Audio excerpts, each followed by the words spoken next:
plant down here that's an extraordinary example of a pioneer species. You can see it's just like hanging out of the cracks beneath these two bottom things. There's really no roots that could really hold here unless they're really, really thin.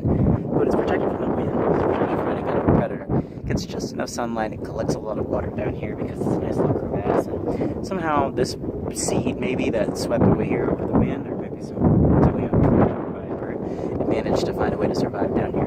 You can imagine on an alien landscape like on Mars or the Moon, some hardy species like this might still be able to make life work with whatever few materials they have to work with. And this is an example of a pioneer species that can make it happen on a barren landscape like this.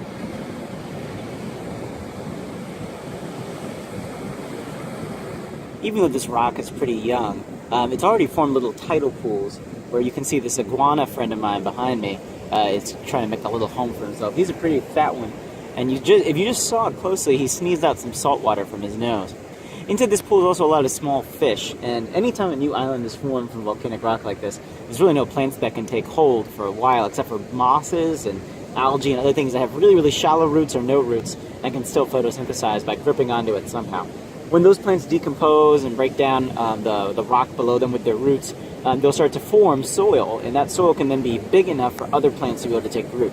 And over time, the island can support newer forms of life. But right now, all it can really support are these small little tidal pools and our friend over here.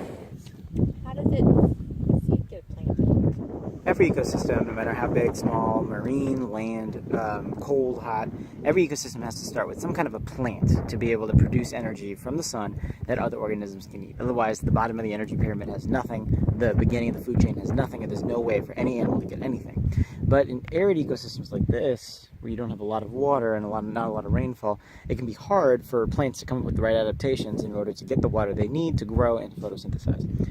These cactuses have, a couple of leaves or paddles on the very outside, but the trunk is all dried up as a little husk. These trees look like they're dead, but have a couple of leaves growing, and that's it, with nothing below, so you know that no leaves fell off.